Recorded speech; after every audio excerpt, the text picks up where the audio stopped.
తెలుగు రాష్ట్రాల్లో హిందూ ధర్మం కోసం పోరాడే ఏకైక నాయకుడు డిప్యూటీ సీఎం పవన్ కళ్యాణ్ అని భువనేశ్వరి శర్మ అన్నారు. గాజువాకలో ఆమె మీడియాతో మాట్లాడుతూ, నా పేరు కొత్తలంక భువనేశ్వరి శర్మ అండి. నేను హిందూ ధర్మ రక్షా సమితి ప్రెసిడెంట్ గా పనిచేస్తున్నాను. మొన్న తమిళనాడులో మీటింగ్ అయింది. సనాతన ధర్మం కోసం, హిందూ ధర్మ రక్షణ కోసం ఇంటింటా పూజించబడుతున్న మురుగన్ మాకు మీకు సుబ్రహ్మణ్యుడు మాకు సనాతన ధర్మం అంతా ఒకటే.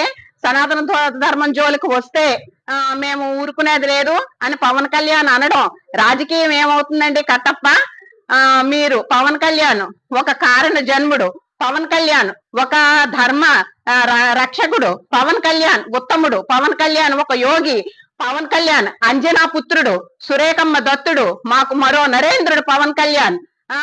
నీ పేరు సత్యరాజ్ అని కూడా ఎవరికీ తెలియదు.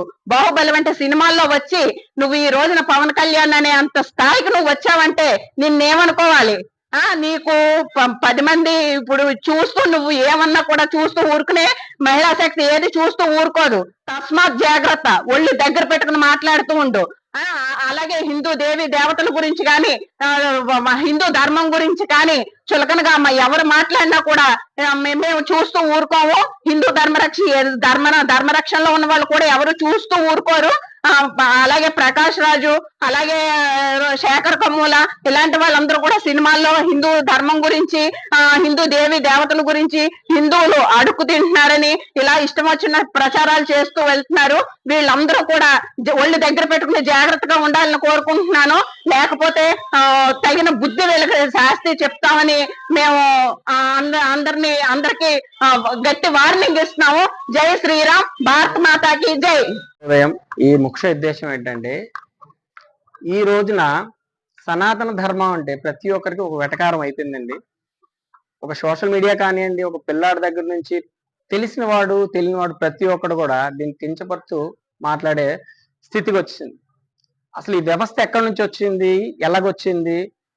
ప్రకాష్ రాజ్ గాని, సత్యరాజ్ గాని, ఇలా చాలా మంది మాట్లాడుతున్నారు చూసారా. అసలు ఏం మాట్లాడుతున్నారో, వాళ్ళు తెలిసి మాట్లాడుతున్నారా, తెలియకుండా మాట్లాడుతున్నారా అయితే అర్థం కావట్లేదు. ఈ రోజున చాలా సంస్థలు అయితే వీటిపైన పోరాడుతున్నాయి. అంటే బయట గట్టిగా చెప్పట్లేదు, మీరు చెప్తున్నారు. మీరు ఎక్కడ తిని బతికారు? ఫస్ట్ మీరు ఈ తెలుగు సినిమాల్లోకి రాకపోతే అసలు మీకు తిండి అక్కడ ఎవరు తిండి తింటున్నారు? మీరు మా తిండి తింటూ పరాయి మతాన్ని మీరు ఇచ్చేస్తున్నారు. మీరు మతాన్ని చేసుకోండి, కానీ ఇంకొక మతాన్ని అనే రైట్స్ మీకు లేవు. ఎవరిచ్చారు?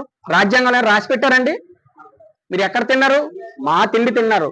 ఇక్కడ తెలుగు వాళ్ళు వచ్చి సినిమాలు చూస్తే ముఖ్యమైన హీరోలతో నటించడం వల్ల మీకు ఆ గౌరవం వచ్చింది.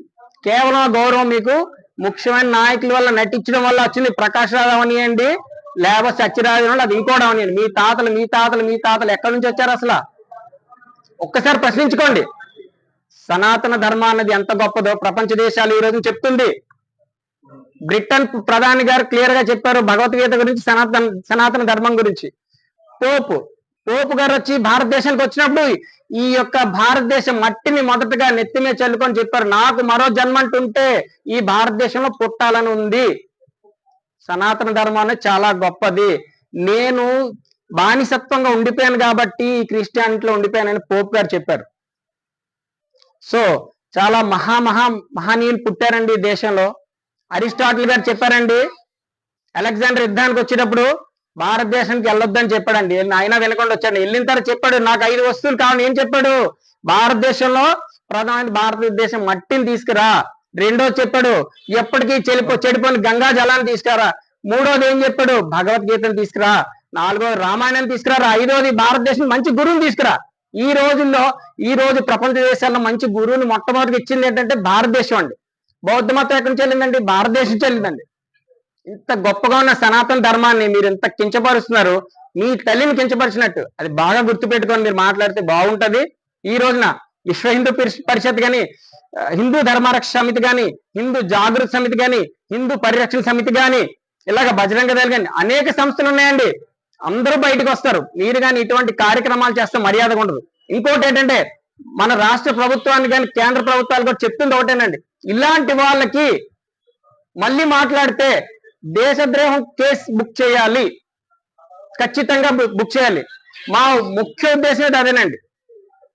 వీళ్ళు పనికిమాల వదలు దేశద్రోహులండి.